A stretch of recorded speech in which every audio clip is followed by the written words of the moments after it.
Hello, everybody. If I can have your attention for a moment, you can, of course, continue to enjoy your lunch. We have coffee in the back, and you guys have probably seen that lovely French silk pie just tempting you to eat it. So I'm going to introduce our keynote speaker, but feel free to get up and get coffee, get drinks, continue to eat. So let me go ahead and get started. I have the great honor and pleasure of introducing Dr. Humberto Blanco. He is here from the University of Havana, as you all know, and with all of the complications that we have with our relationships with Cuba, and as we know from failed visa attempts for a couple of our other guests, we are very, very happy that Humberto made it here today to share his thoughts on what's going on in Cuba. A few things about Humberto. He completed his PhD at the University of Havana in business management, also at Carleton University in Canada, so it's kind of a joint PhD program. He has worked at the Center for Research of the Cuban Economy at the University of Havana for many years as a researcher, a professor, and also a consultant. And he has served as a consultant for the manufacturing industry, retail industry, and software industry in Cuba. He is also part of a commission that's the Commission for the Updating of the Cuban Economic Model. So he's actually part of the folks who are giving perspectives and ideas to the Cuban government in this time where they're making all of these changes that are a part of why we're here today. I think so. Do they listen to you? Part of the reason I'm so excited also to introduce Humberto is that we actually had the pleasure of meeting him in Havana the first time. So it was a couple years ago, and Humberto was one of our speakers at the Center for Research of the Cuban Economy. And Marty Mesner mentioned it earlier, but it was the day that the power had gone out, so there was no air conditioning at the center. It was quite hot, and so Humberto was forced to take his lecture outside, and so we actually sat on some stairs under some trees and listened to a lecture, probably 45 minutes, no notes, no PowerPoint. So he was very impressive to all of the students that were there and to myself. So we know that he can talk, and we're looking forward to hearing him speak some more right now. So if you'll help me welcome Humberto Blanco.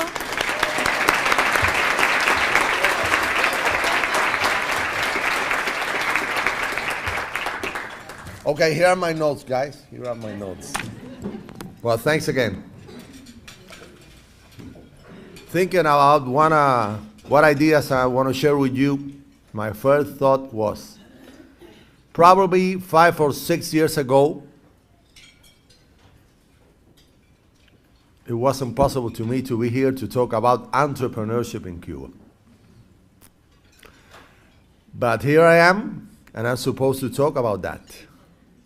Okay, let me share some ideas about the context. Why we are talking about entrepreneurship in Cuba now? It has to do with the updating of our economic model, as I mentioned to you in the morning, when I said this non-state sector, okay, again, non-state sector, cooperatives, entrepreneurship,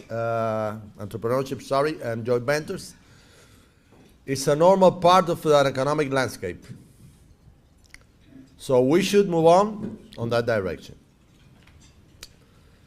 In the 90s, when the first reform began, I have to say that in the 90s we have some reforms, including the beginning of the start of this small business. But 10 years later, for several reasons, they drop. The difference with this very moment is that for the first time in our recent story, and I'm talking about 50 years, we recognize that entrepreneurship is a very important issue in terms of growth, in terms of innovation, in terms of wealth. In this moment, let me share with you some numbers. Well, I'm an economist, you know. 3 years ago,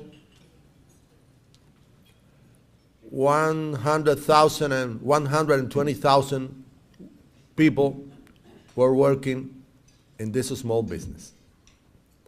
Now, we have 455,000.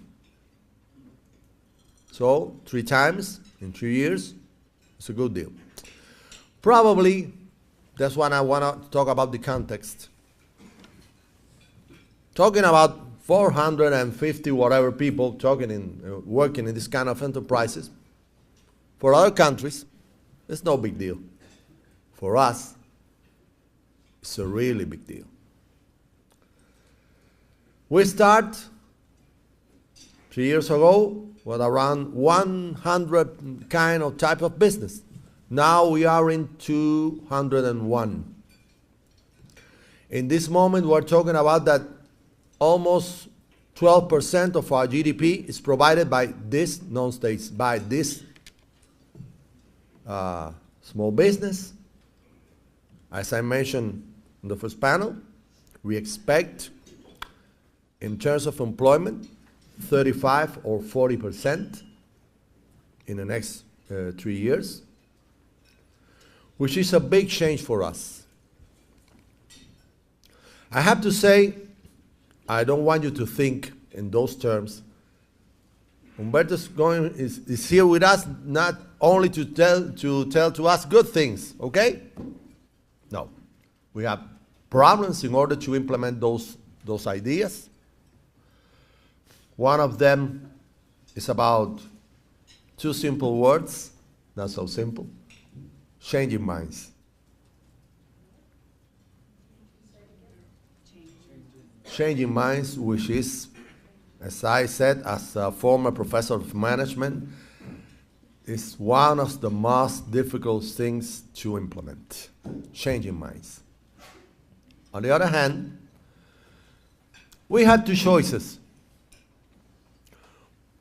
We start to doing those things right now without all the necessary conditions to do so, or we expect that someday we have all the institutions, all the system, all the supports, all blah, blah, blah, to start. The answer was, let's start right now. And in the day-by-day, trial and error approach, learning by doing, we will know at the end of the story how or what or when or whatever we should do in order to improve our economy model and, as an important part of this, entrepreneurship. Problems we're facing in this moment. One of them has to do with the role of universities. I have to say that universities, in the first moment, are a little surprised with what's going on. Fortunately, this last month, in my university, we began our first entrepreneurship course in the history of our university. Okay? Thank you.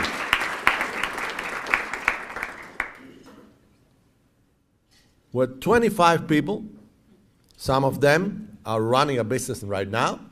The other one wants to run a business. The good news is that we have 60 or 70 more people waiting for the second part of the course, okay? So probably we began with one group, and in 3-4 months we will have 3 or 4 or whatever. That's a good news for us. We know that we have to do a lot of things, including research, as I comment to my colleague there, because it's an emerging group of people in Cuba, not only in economic terms, but in social terms as well. So we have to study what will happen according to the trend that this non-state sector, I repeat, including cooperatives, entrepreneurs, and so on, will play a more and more crucial role in Cuba in the future. Not only in terms of employment, which is, of course, very important. Remember, that we are downsizing our government.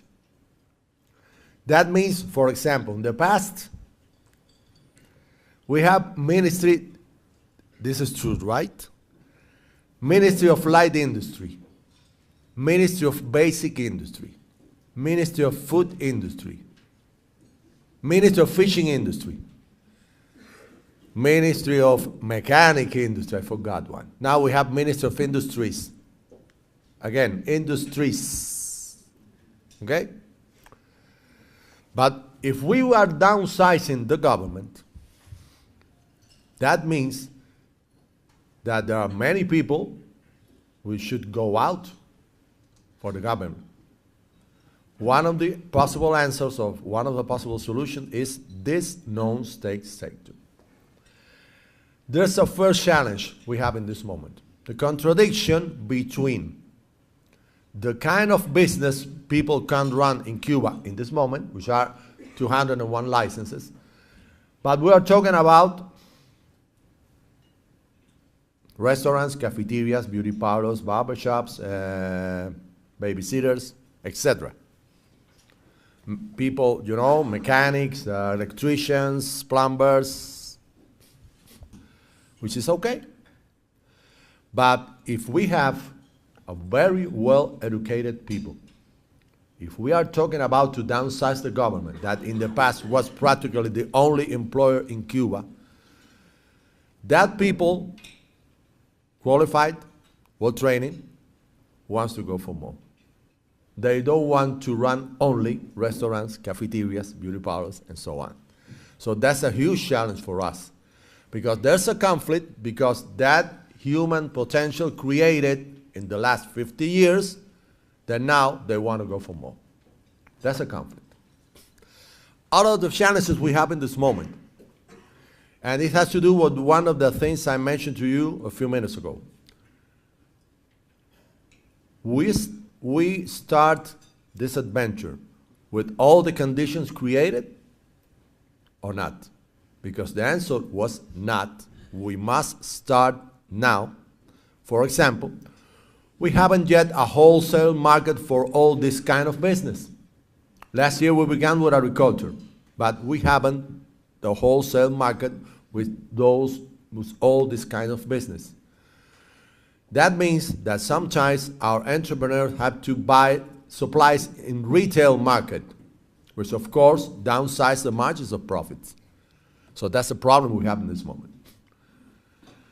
We are seriously working, in Cuba, we are seriously working to create this year the wholesale market, the rest of the wholesale market. That's one of the challenges we have. By the way, that's one of the priorities of the new foreign investment law, which is very, very important to us. What we're talking about is something that never happened before in Cuba. Wholesale market is only owned by the government. But that's a challenge.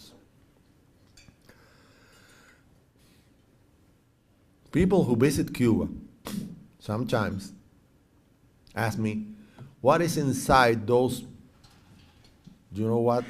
Those big luggages that you can see in Miami Airport.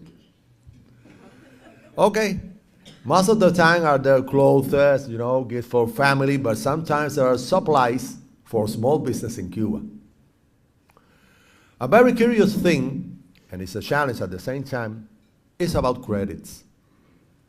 Our banking system, which has to be improved in order to support all these reforms, that's a huge challenge for the process of changing in general terms, but this is specific. Start to give credits and loans from these entrepreneurs, but surprise, most of them are only for building, you know, building facilities, repair facilities, and everybody asks, and why happens that? Well, a simple answer is relations between Cuban community, Cuban American community, Cuban Canadian community, or Cuban whatever community. Okay? Now there are suppliers, providers, and most of the time are the banking system to support our entrepreneurs. I think that one of the things that we must do in the future is create institutions, not only banks, but institutions to support the entrepreneurship in Cuba.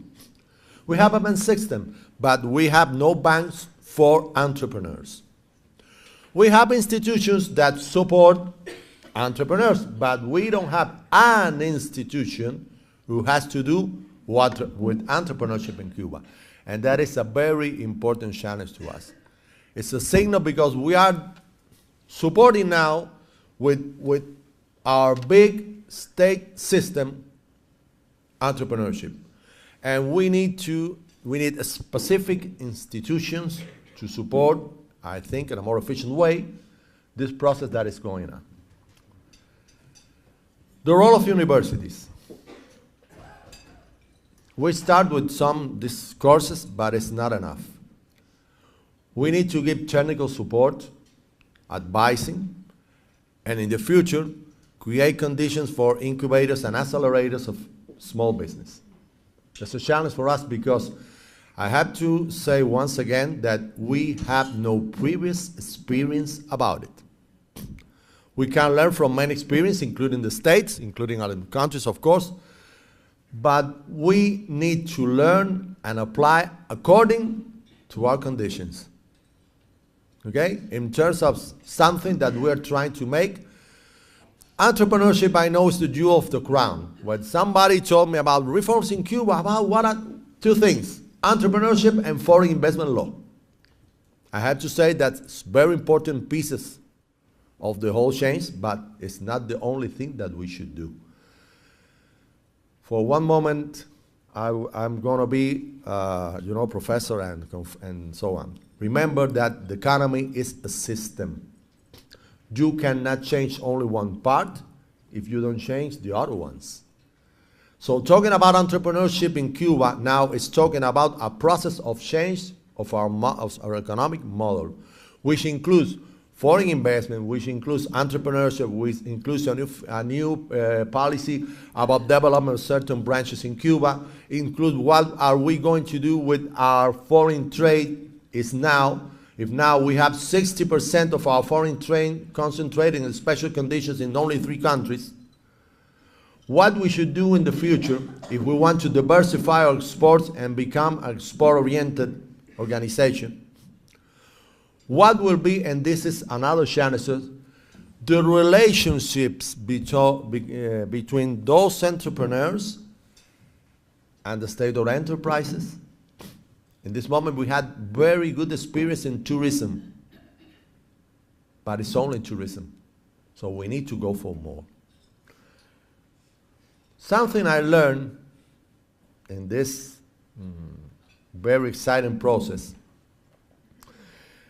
if there's no single or simple or unique answer for all the questions that we have in this moment. In this moment, we have more questions than answers.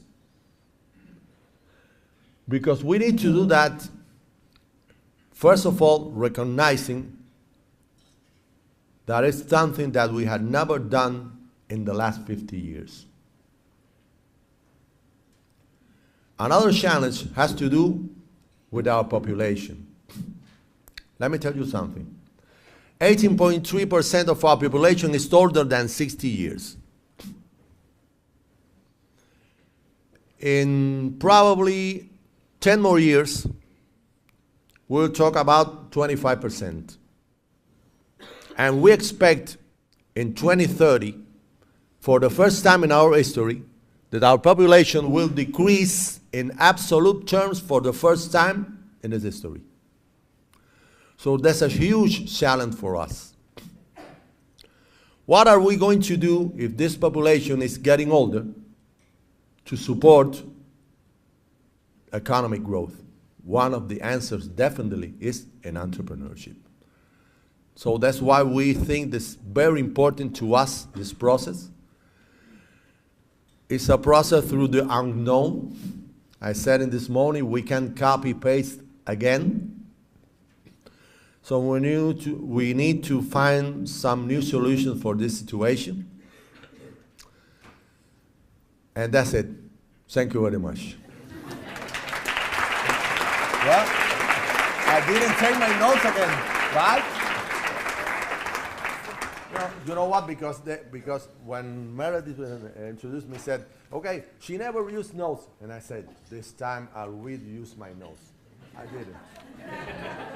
Well, Dr. Blanco, we are going to continue to pick your brain, if you will allow us, for 10 minutes or so. I know that there will be some very interesting questions. Again. With my brain again. The joke is that today is the Humberto Blanco show, especially when Tanya and Alejandro weren't able to make it. So he is psychologically prepared for the ordeal that we are putting him through. I'm not sure if he is physically prepared for it. But one of the things that the points that he made earlier was that this entrepreneurship in Cuba, the idea of private business, privately owned enterprise, is the most significant change in Cuba in 50 years. And in the different trips that we take every year, I try to lecture to the class that's going to Cuba, kind of tell them what I find interesting. And then I get to Cuba that year, and it's all different than what I lectured, because my lecture was based on what we had observed the year before. First year we were there were 183 businesses. Then, I tell them, okay, there are 183 businesses, but the next year, no, there are 200, It makes me look foolish, but that's not the biggest concern. We went to the paladares, which are what the privately owned restaurants. Actually, word that came out of Brazilian soap opera that we watched in Cuba. And in these paladares, there's a limit on the number of seats that you can have. I think it was like 24. So I lectured my class, they're small. No employee and owner kind of thing. It's family. They have to be family run. Well, I think the last trip that I went, it turns out families became cousins and third cousins and fifth cousins, and I don't know how many times you're here. So they are allowing you actually to hire non-family. So now all of a sudden you have like a working class, and you have the owner. How does this fit in with ideology? So all this stuff is just mind-boggling to me. I'm sure it is to you, and I want you to be able to ask questions to Professor Blanco about it. So I've got the mic. Anybody have a question that you were burning to ask? Over there.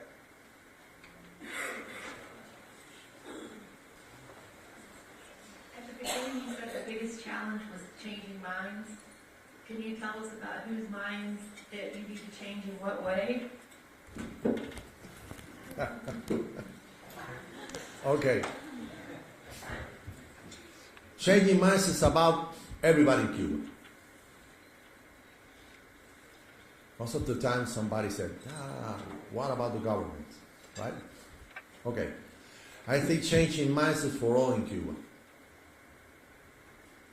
Let me tell you something. Where you're trying to explain the reasons why Cuba now is trying to do all this. Yes, there are two answers, external circumstances, but internal affairs. Internal affairs, that are the things that I want to focus, has to do what we realize that no matter what we think and what we act in the last 50 years, and I'm including all the Cuban people, right? Not only the government, but people who live in Cuba, there are some ideas. For example, the state provides everything. I have employment, I have possibilities of study, I have everything I need, and the government will be there all the time to provide me with all that I need. It's an idea. Another idea prevailed was, because of that, the state can run everything. Not only can run everything, but efficiently. When the former Soviet Union is the Soviet Union, everybody knows that our economy was very, very much connected with those economies. So we have good conditions in terms of foreign trade. We have very good conditions, which means, it's true that the state can provide us with everything.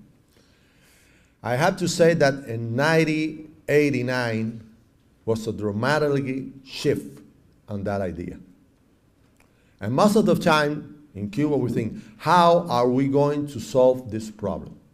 Sometimes I don't know how we can do it. But I have to say that all the things that we have to do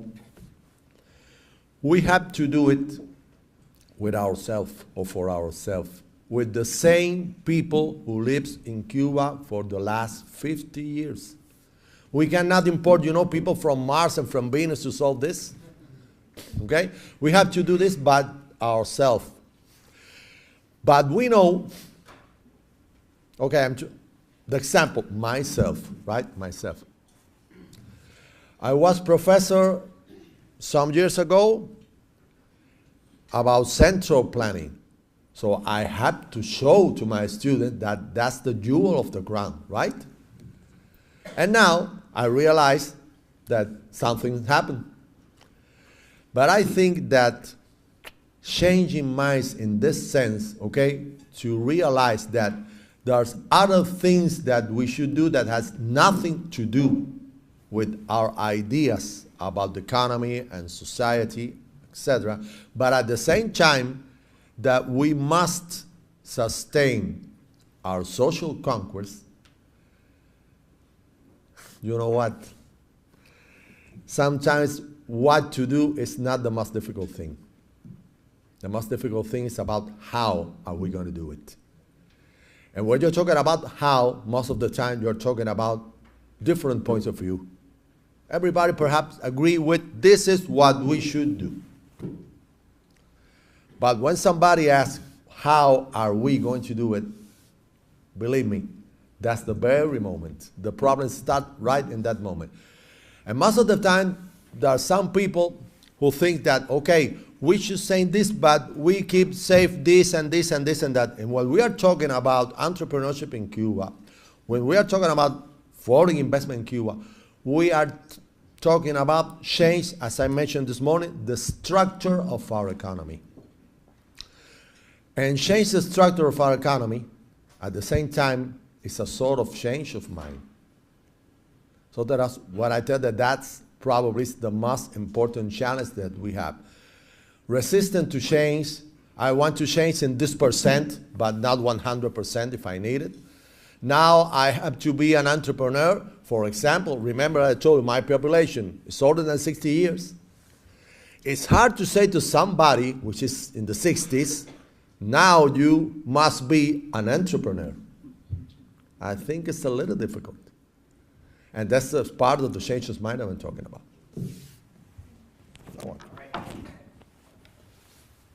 Gardner Dewey, there's a lot of weight. He may be financing part of this, so we're going to him next. Oh, sure.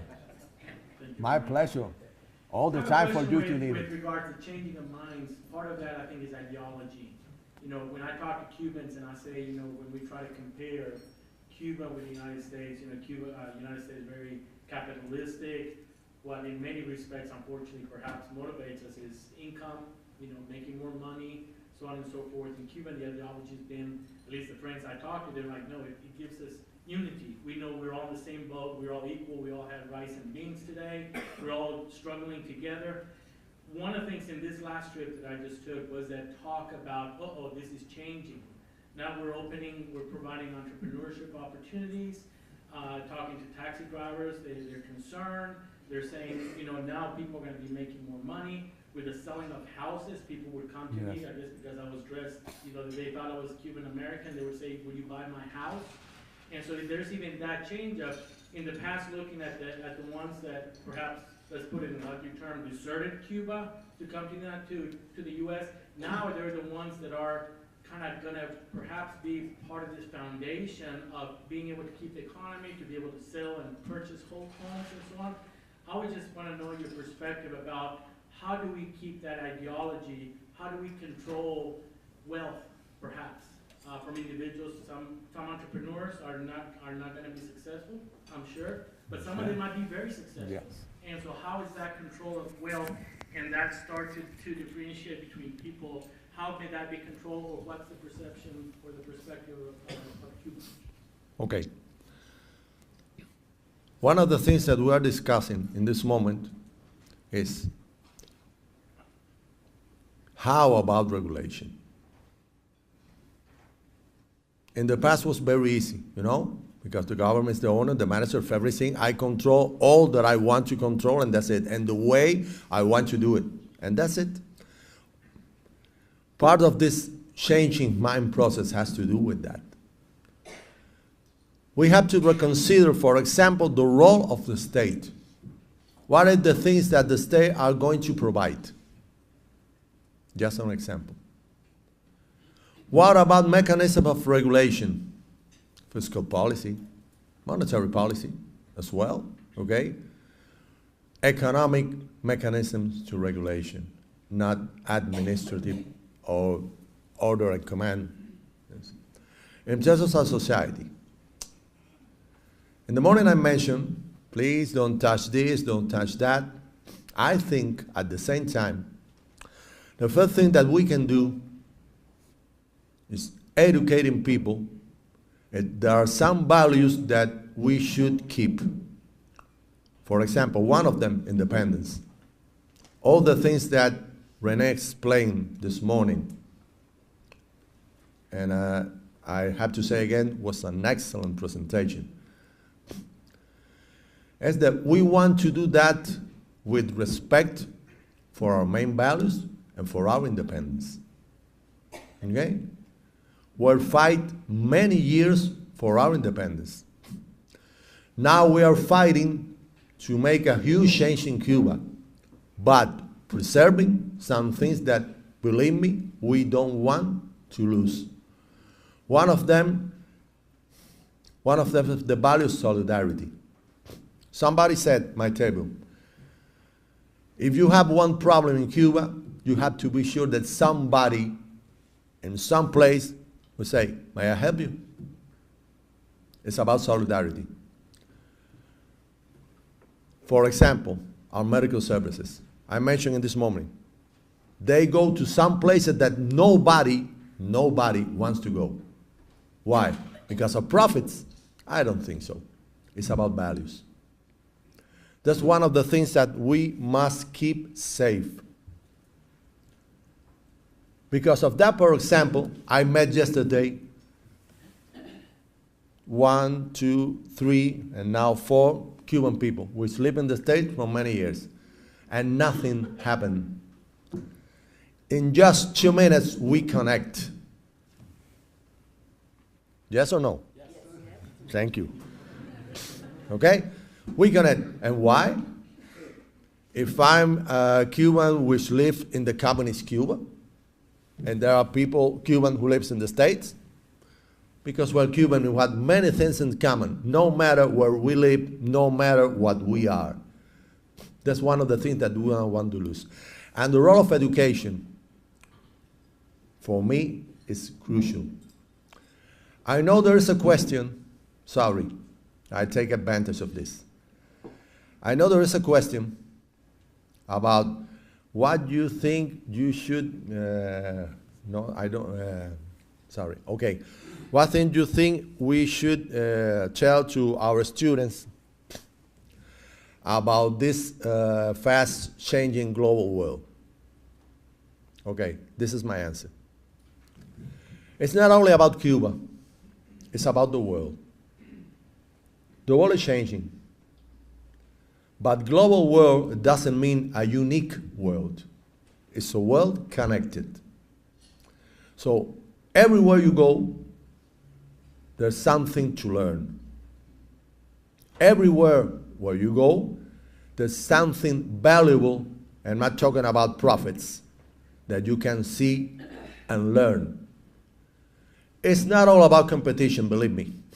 It's not all about competition. It's not all about profits. It's about a sense of life, and it has to do with values. We are very concerned of that, Connie, really, because we know that in this process, there are some things that probably, in some point, will bring us, problems with those ideas. But let me tell you something. That's probably because I am an economist again, and a business professor and all that stuff.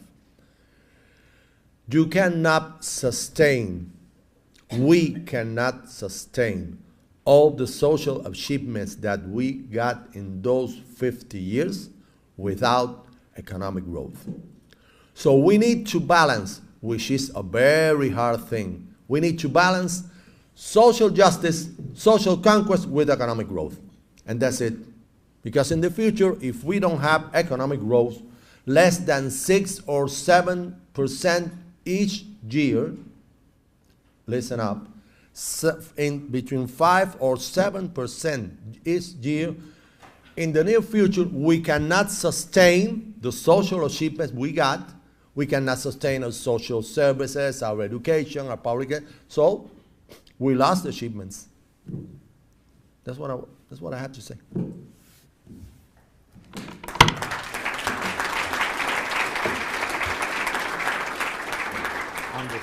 This is my show today. Hey, it is. And with that thought in mind, the show continues back down in Grandfather Ballroom. We will reconvene in about 15 minutes, well, it's 10 minutes, for our second panel.